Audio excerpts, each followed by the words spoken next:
সাবধানে বোকা ছেলে, কোনোদিন মেয়ের পাল্লাতে পড়িও না, তোমাকে জাহান্নামে ঠেলে দিবে। তার ফাঁদে পড়বেন না, ও ভয়াবহ বস্তু। আপনি দেখলেন না ওই যে জুলাইখা সব দরজা বন্ধ করে দিল, সব দরজা বন্ধ করে দিয়ে বলছে হাই তালাক, এইসব তুমি আমার সাথে জেনায় লিপ্ত হও।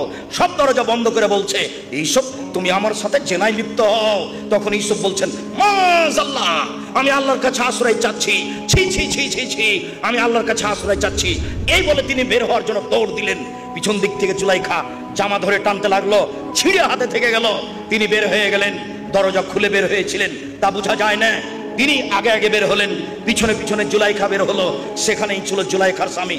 তিনজনে এক জায়গায়, জুলাইখা, ইউসুফ, জুলাইখার স্বামী।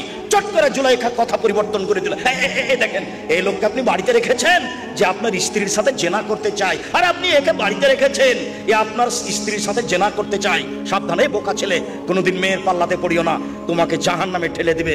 এই দেখো ইউসুফের মতো মানুষকে বেকায়দায় ফেলে দিল। তারপরে বলছে আরে আপনি জুলাইখার স্বামী কি ঘোষণা দিবেন? আমি জুলাইখা বলছি একে যথাযথ পিটন দিতে হবে, নইলে জেলখানায় বন্দি করতে হবে। ইউসুফকে যথাযথ পিটন দিতে হবে, নইলে জেলখানায় বন্দি করতে হবে। 12 বছর জেল হয়ে গেল। 12 বছর পরে সরকারের পক্ষ থেকে ইউসুফকে ডাকতে আসা হলো।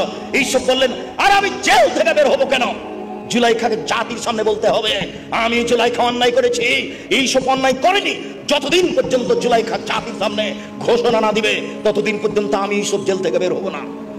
জুলাইখা জাতির সামনে ভাষণ দিল, পৃথিবীর মানুষ শুনে রেখো, মিশরের মানুষ শুনে রেখো, আমি জুলাইখা মিথ্যাবাদিনী, ইউসুফ সত্যবাদী পুরুষ, অন্যায় আমি করেছি, ইউসুফ অন্যায় করেনি। এই ঘোষণা দেওয়ার পরে তিনি জেল থেকে বের হলেন। মনে রেখো যুবক, নারীর ফাঁদে পড়িও না, নারী বড় ভয়াবহ বস্তু। ও নারী জাতি, তোমরা এমন জাতি যে বুদ্ধিমানের বুদ্ধিকে নষ্ট করতে পারো। আমি দেখিনি তোমাদের চেয়ে কাউকে যে বুদ্ধিমানের বুদ্ধিকে নষ্ট করতে পারে। তোমরা এমন জাতি, তোমাদের মধ্যে কেউ এমন যে বুদ্ধিমানের বুদ্ধিকে নষ্ট করতে পারে। একবার হাসি দিয়ে কথা বললে সব বুদ্ধি বিবেক শেষ হয়ে যায়। তাই তো রাসূল সাল্লাল্লাহু আলাইহি ওয়াসাল্লাম বলছেন পৃথিবীর মানুষ ফাত্তাকু দুনিয়া ওয়াত্তাকু নিসা, তোমরা মহিলা থেকে বেঁচে থাকো, পৃথিবী থেকে বেঁচে থাকো। পৃথিবীর মানুষ তোমরা মহিলা থেকে বেঁচে থাকো, পৃথিবী থেকে বেঁচে থাকো। তাই রাসূল সাল্লাল্লাহু আলাইহি ওয়াসাল্লাম বলছেন মা তারাকতু বাদি ফিতনাতান আযারাল রিজালা মিনান নিসায়ে, আমি ছাড়িনি কোনো বস্তু যেটা পুরুষের জন্য বেশি বিপজ্জনক হতে পারে নারীদের চেয়ে।